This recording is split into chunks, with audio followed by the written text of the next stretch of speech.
ونعوذ بالله من شرور أنفسنا ومن سيئات أعمالنا من يهده الله فلا مضل له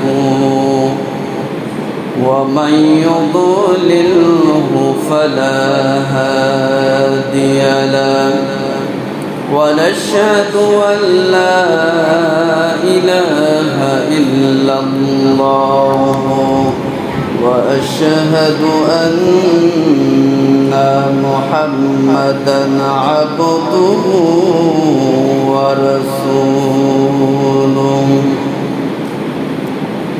ونشهد أن سيدنا ومولانا محمدا عبده ورسوله صلى الله على آله وأصحابه وسلم تسليما كثيرا كثيرا إن الله وملائكته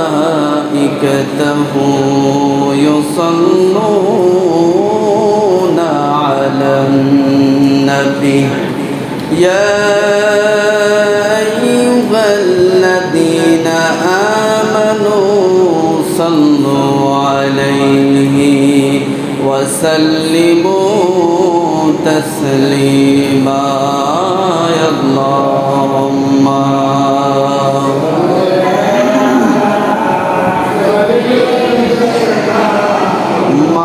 مولانا محمد وعلى آل سيدنا মোহাম্মদ কাফনের কাফন পরতে হবে রঙিন কাপড় চলবে না ধনী হওয়ার গরিবে হও আজরাইল কাউকে সারবে না اللهم صل على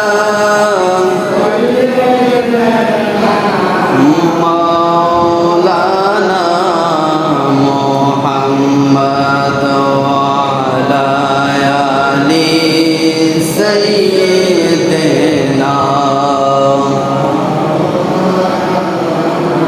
محمد চিন্তা করে করে মন রাত্রি গভীর নিশীতে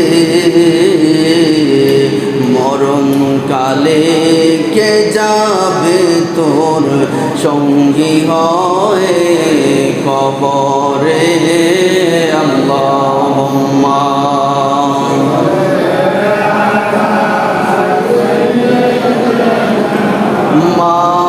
مولانا محمد وعلى آل سيدنا محمد صلاة يا رسول الله عليكم سلام يا عليكم من گوزم در زمین و آسمان লিখে গুঞ্জম در قلب مومنا صلاتun ya رسول الله عليكم سلام يا حبيب الله এক জামানা সহবতে বা আউলিয়া বেহতরে আজ সদে সালিতাত বেরিয়া সালাতুন ইয়া রাসূলুল্লাহ আলাইহি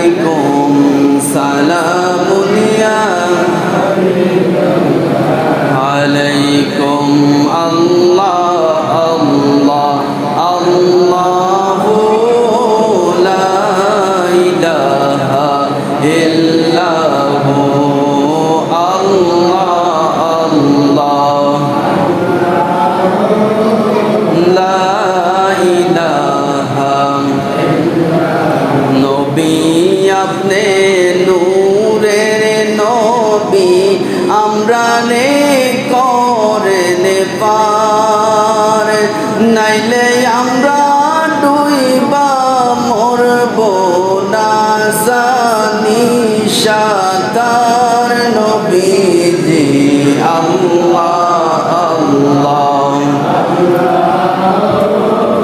লা ইলাহা ইল্লাহু আল্লাহ আল্লাহ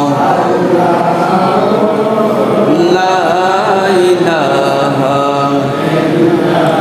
আপনাকে দেখিলে গো নবীজি দোজখ হয় হারাম স্বপনেতে দেখাইয়ান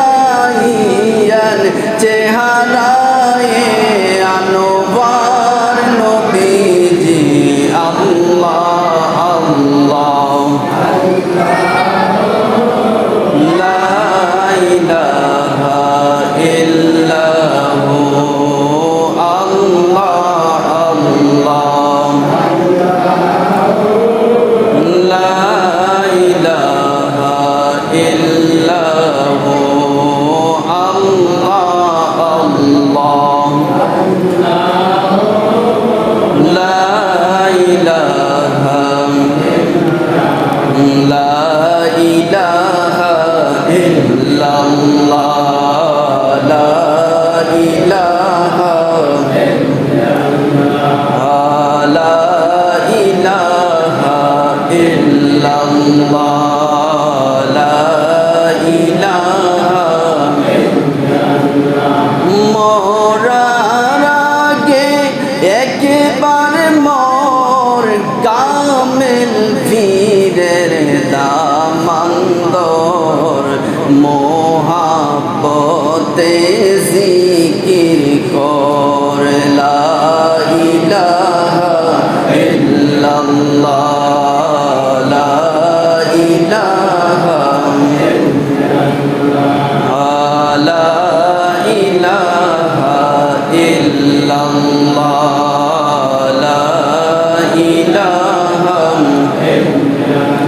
আল্লাহ আদম হাওয়া বানাইলেন দুনিয়াতে পাঠাইলেন 300 বছর পরে দোয়া কবুল 300 বছর পরে দোয়া কবুল আমার নবীর উসিলায় লা ইলাহা লা ইলাহা ইল্লাল্লাহ লা ইলাহা লা ইলাহা ইল্লাল্লাহ মুহাম্মাদুর রাসূলুল্লাহ সাল্লাল্লাহু আলাইহি ওয়াসাল্লাম। উপস্থিত অত্র এলাকার আমার প্রাণপ্রিয় মুরব্বী বাবারা, ইমানদার আশিক রসুল, আল্লাহ প্রেমিক, নবী প্রেমিক, অলি প্রেমিক, আমার প্রাণপ্রিয় যুবক যুবক বন্ধুরা, পর্দার আড়ালের মা ও বোনেরা, আসসালামু আলাইকুম ওয়া রাহমাতুল্লাহি ওয়া বারাকাতুহু। মহান রব্বুল আলামিন আল্লাহ জাল্লা শানুহুর মহান দরবারের মধ্যে অসংখ্য শুকরিয়া আদায় করছি যে আল্লাহ আজকে আল্লাহর ঘর মসজিদের মধ্যে আমাদেরকে আসা এবং বসার তৌফিক দিয়েছেন। ওই মহান রব্বুল আলামিনের দরবারে শুকরিয়া তান সবাই বলি আলহামদুলিল্লাহ। অসংখ্য দুরুদের হাদিয়া পাঠাচ্ছি আমাদের নবী আকে মাওলা তাজদার মদিনা হাবিবি কিবরিয়া নূরুন আলা নূর গায়বের খবর দেনে ওয়ালা নবী মুহাম্মদুর রাসূলুল্লাহ সাল্লাল্লাহু আলাইহি ওয়াসাল্লামের রওজা মুবারকের মধ্যে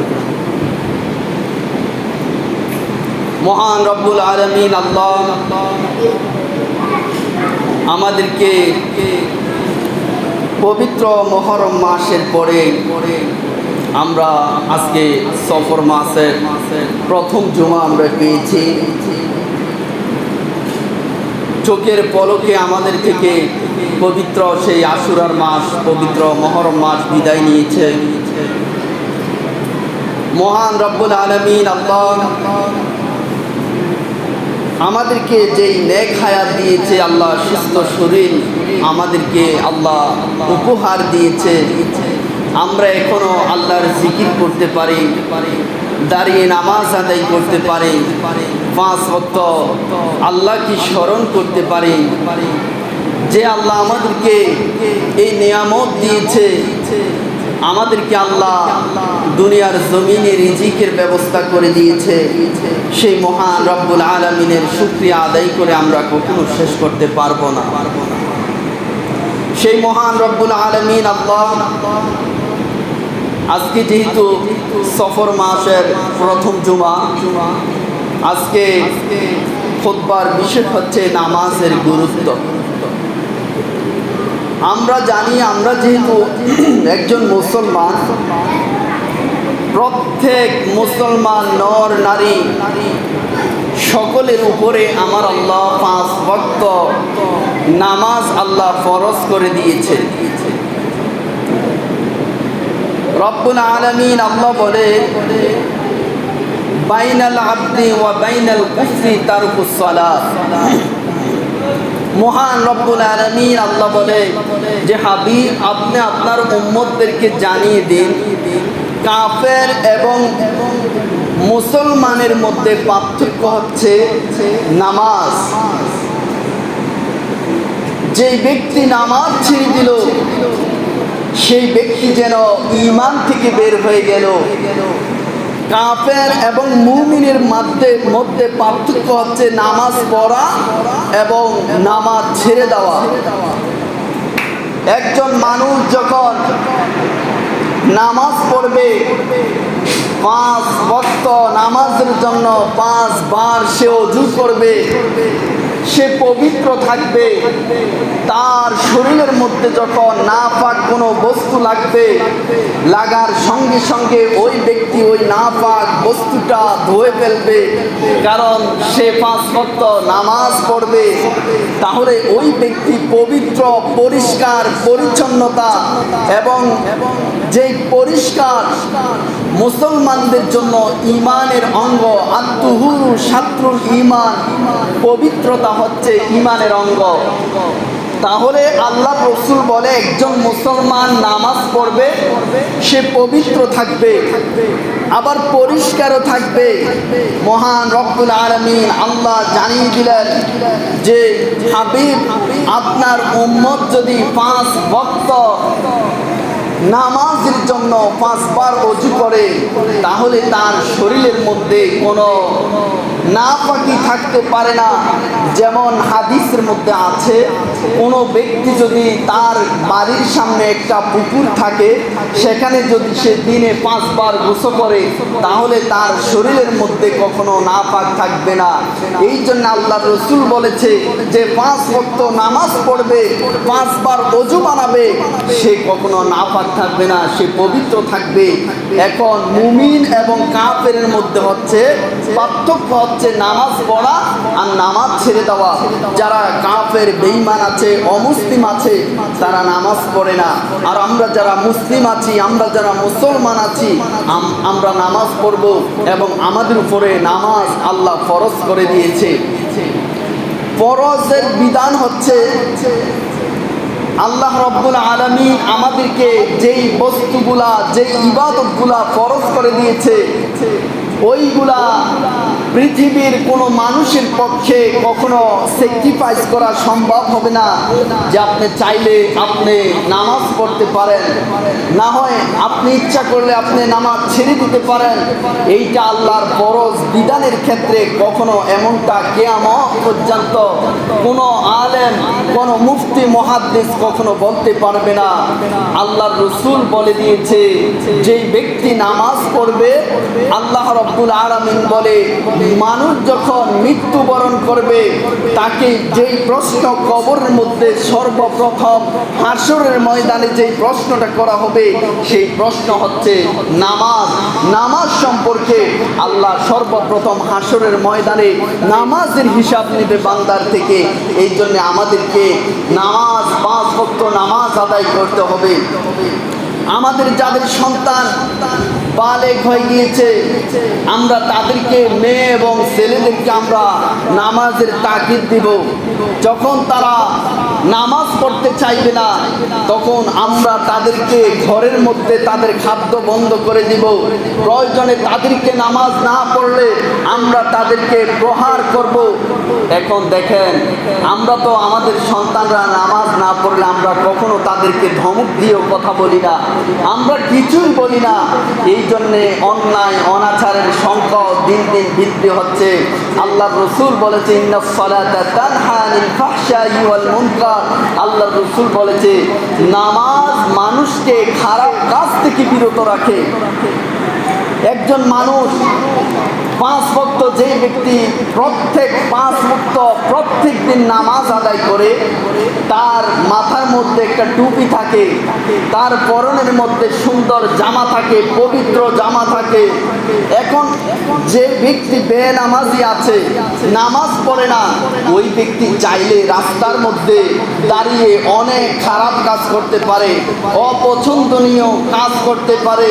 কিন্তু একজন নামাজি যখন 5 ওয়াক্ত নামাজ পড়ে, তার বিবেকের মধ্যে একটা প্রশ্ন আসে যে আমি 5 ওয়াক্ত নামাজ পড়ি, এখন মানুষগুলা যখন দেখবে রাস্তায় দাঁড়িয়ে আমি সিগারেট খাচ্ছি, আমি ক্রাম বোর্ড খেলছি, আমি মানুষের সাথে গালাগালি খারাপ ভাষায় কথা বলি, এইগুলো আমার জন্য শোভা পায় না, কারণ আমি 5 ওয়াক্ত নামাজ আদায় করি। তার বিবেকের মধ্যে একটা বাধা আসবে যে আমি নামাজি।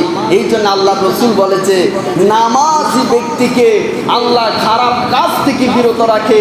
আপনি দেখেন, যারা মন থেকে অন্তর থেকে 5 ওয়াক্ত নামাজ পড়ে, আপনি বেনামাজিদেরকে যেই কাজের মধ্যে পাবেন, নামাজিদেরকে আপনি সেই কাজের মধ্যে পাবেন না। নামাজ পড়লে মানুষের মন একটু নরম হয়ে যায়, দিল নরম হয়ে যায়, অপরাধ করতে ভয় পায়। সেই নামাজটা যদি আল্লাহর জন্য হয়, আল্লাহকে ভয় করে হয়, আর যদি মনে করেন নামাজের মধ্যে খুশু নাই, নামাজের মধ্যে তাকওয়া নাই, পরহেজগারিতা নাই, তাহলে তার নামাজটা যদি মানুষকে দেখানোর জন্য হয়, ওইটা সে আল্লাহকেও পাবে না, দুনিয়ার মধ্যে যে সম্মান ইজ্জত আছে ওইটাও পাবে না। এই জন্যে আমাদের সন্তানদের উপরে নামাজ যখন ফরজ হবে, আমরা তাদেরকে নামাজের জন্য আমরা তাদেরকে বাধ্য করব যে তোমরা নামাজ পড়ো। কারণ আপনার সন্তানকে, যেহেতু এটা ফরজ একটা ইবাদত, আপনাকে বাধ্য করতে হবে। না হয় আপনি যখন মৃত্যুবরণ করবেন, আপনার মেয়ে এবং ছেলেরা যেই নামাজ পড়ে না, ওইটার হিসাব আপনাকেও দিতে হবে কবরের মধ্যে।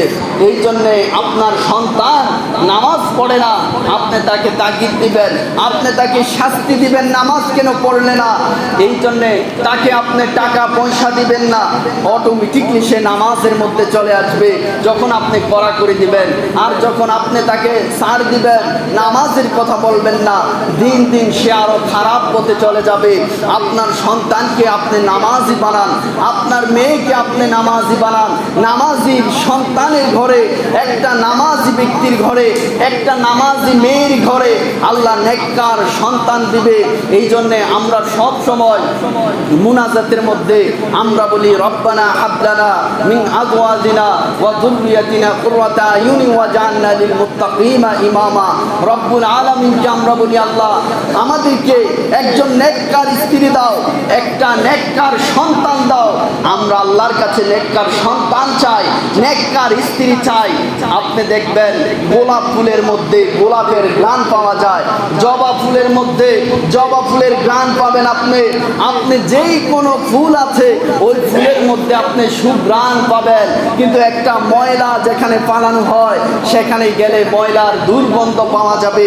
এই জন্যে আপনাকে আগে একটা ফুল থেকে মানুষ যেইভাবে সুঘ্রাণ নেয়, নেওয়ার জন্য পাগল হয়ে যায়, মানুষ শুধু নাকের কাছে ফুল নিয়ে যায়, কারণ এইটা থেকে থেকে সুঘ্রাণ ছড়িয়েছে। এই জন্যে গোলাপ সম্মানিত, কারণ তার মধ্যে সুঘ্রাণ আছে, তার মধ্যে দুর্গন্ধ নেই। যেই জিনিসটার সুঘ্রাণ থাকে ওইটা মানুষ তার শরীরের মধ্যে লাগায়, তার পকেটের মধ্যে রেখে দেয়। এইটা একটা দামি জিনিস, এই জন্য মানুষ এইটাকে শ্রদ্ধা করে, সম্মান করে, ভালোবাসে। আপনি যদি আপনার জীবনটাকে গোলাপের মতো সুঘ্রাণ করতে পারেন, মানুষ আপনার থেকে সুঘ্রাণ নেবে, আপনার সন্তান থেকে সুঘ্রাণ নেবে। আর আপনার সন্তান, আমার সন্তান যদি এমন হয় নামাজি নয়, তারা রোজা নাই, নামাজ নাই, তারা দুনিয়ার মধ্যে মগ্ন হয়ে আছে, মানুষ পিছনে ঝিঝি করবে, লজ্জা দিবে, মানুষ সমালোচনা করবে। আর আসমানের ফেরেশতারাও, আল্লাহ বলে দুনিয়ায় ভালো বললে তো আমি আল্লাহও ভালো বলি এবং আমার ফেরেশতারাও ওইটাকে ভালো বলবে। তাহলে চিন্তা করেন, আমরা এমন জীবন গঠন করব যেই জীবন গঠন করলে মৃত্যুর পরে মানুষগুলো আমাদের জন্য কান্না করবে আর প্রশংসা করবে যে লোকটা খুবই ভালো ছিল, এমন কথা যেন মানুষ বলতে পারে। সবাই হয়তো আমাকে ভালো বলবে না, কিন্তু ভালো মানুষগুলা যখন আমাকে ভালো বলবে তখন বুঝতে হবে এই লোকটা পরিপূর্ণ ভালো, কারণ খারাপ মানুষ তাকে খারাপ বলেছে, কিন্তু ভালো মানুষগুলা, বিবেকবান ব্যক্তিগুলা তাকে ভালো বলেছে। তাহলে আসুন আমরা আমাদের সমাজ, আমাদের জীবন, আমাদের সংসার আমরা নামাজ দিয়ে সাজাবো।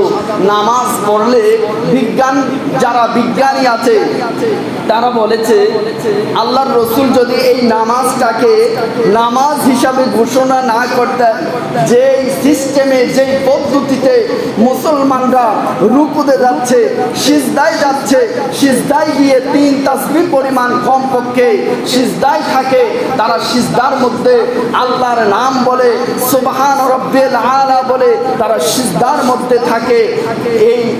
এই পদ্ধতিটা যদি নামাজ না হতো, বিজ্ঞানীরা বলে আমরা এটাকে সর্বশ্রেষ্ঠ ব্যায়াম হিসাবে ঘোষণা দিতাম। কারণ একজন মানুষ যখন সিজদায় যায়, তার প্রত্যেকটা অঙ্গ প্রত্যঙ্গ তার ব্যায়াম হয়ে যাচ্ছে, তার অঙ্গ প্রত্যঙ্গগুলা লাড়া খাচ্ছে, রক্ত চলাচল তার বেশি হচ্ছে এবং তার শরীর সুস্থ থাকে।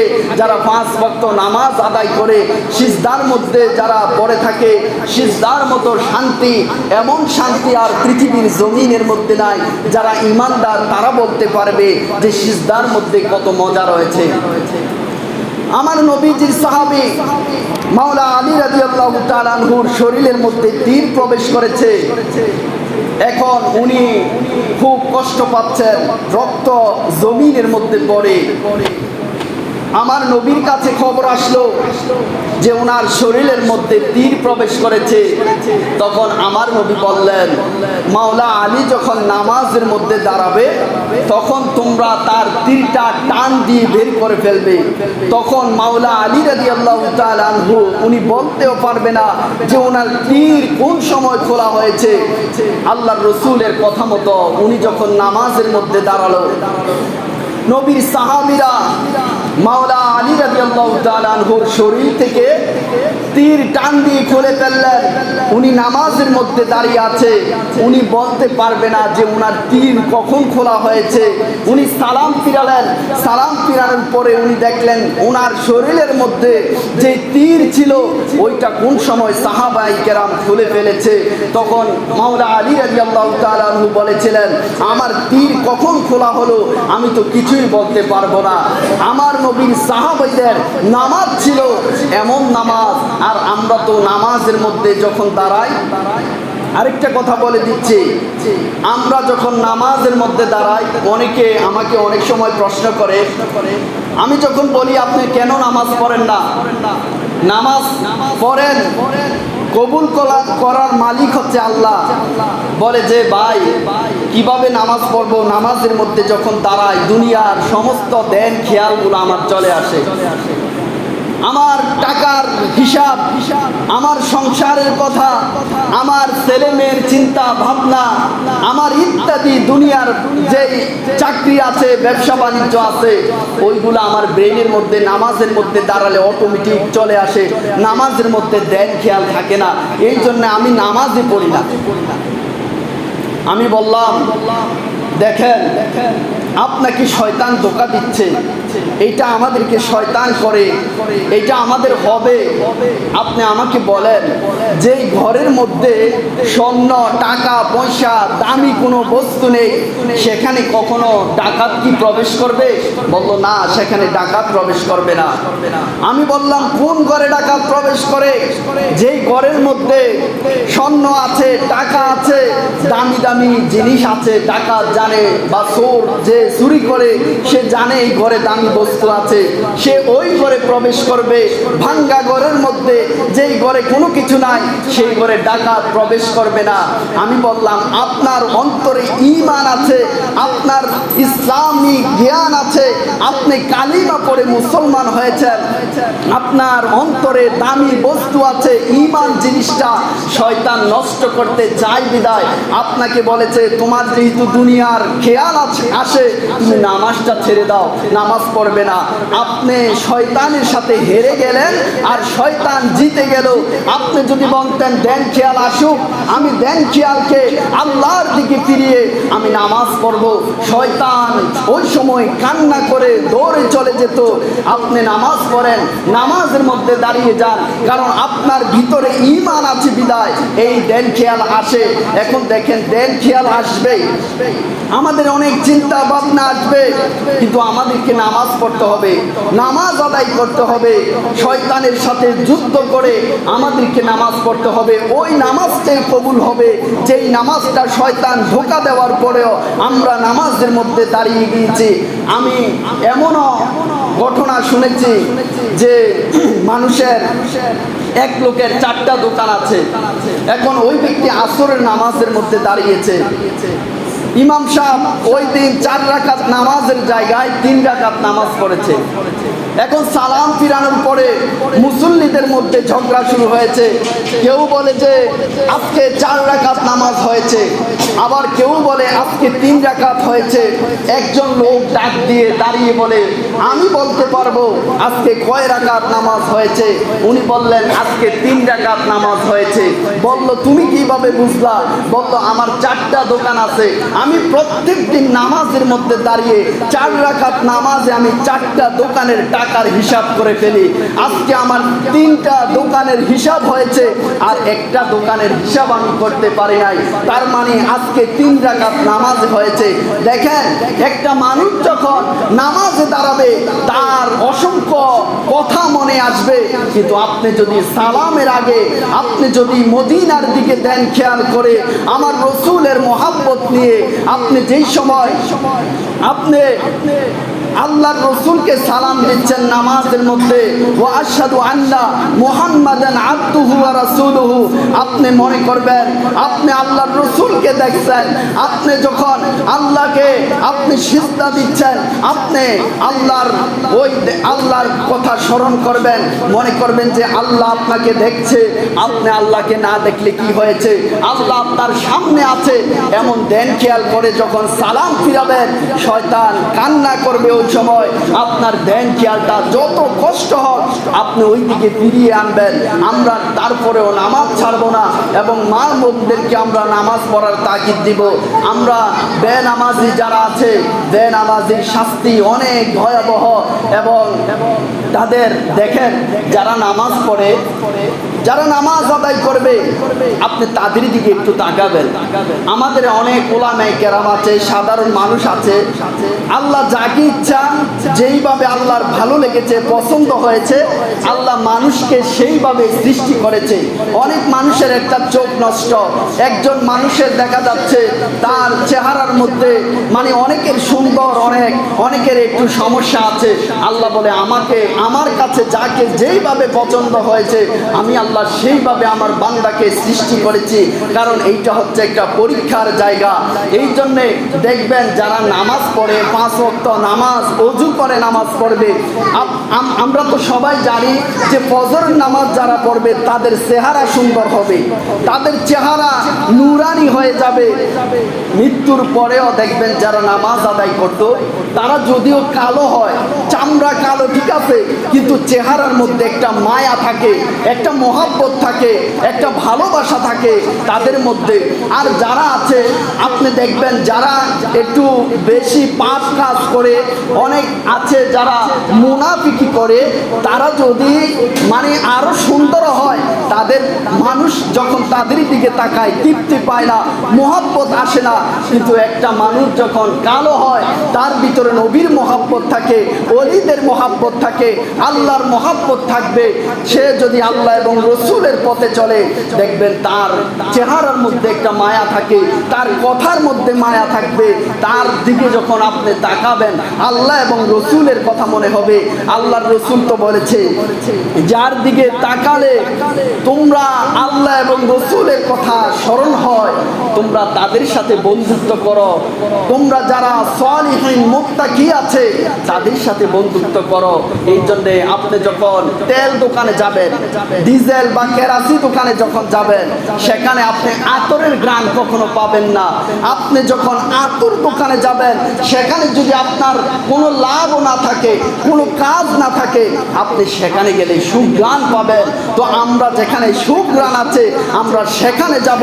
আমাদের জীবনটাকেও আমরা সুঘ্রাণ দিয়ে আমরা সাজিয়ে তুলব, তাহলে আমাদের সমাজ, আমাদের জীবন সুন্দর হবে।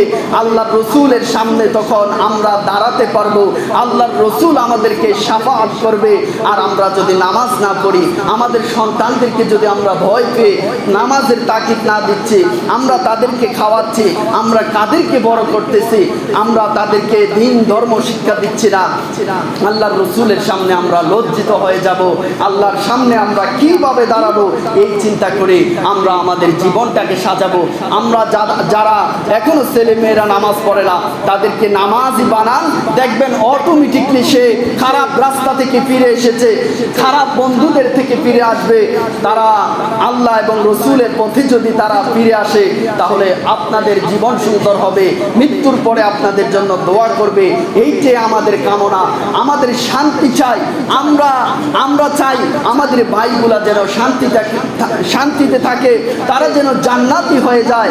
আমরা চাই না জাহান্নামের 1 মিনিট 1 সেকেন্ডের কষ্ট পৃথিবীর জমিনে যদি একটু দেখানো যেত, আমরা ভয়ে খাদ্য ছেড়ে দিতাম, দুনিয়ার সব ছেড়ে দিতাম। জাহান্নামের মধ্যে, কবরের মধ্যে যে সাপটা আল্লাহর রসুল বলেছে এত বিষাক্ত, ওইটা যদি জমিনের মধ্যে একবার শুধু শ্বাস নিত, একটু নিঃশ্বাস নিত, জমিনের মধ্যে যে সবুজ বৃক্ষ আছে, কিয়ামত পর্যন্ত আর এই জমিনের মধ্যে আল্লাহ সবুজ বৃক্ষ কখনো জন্মাতে দিত না।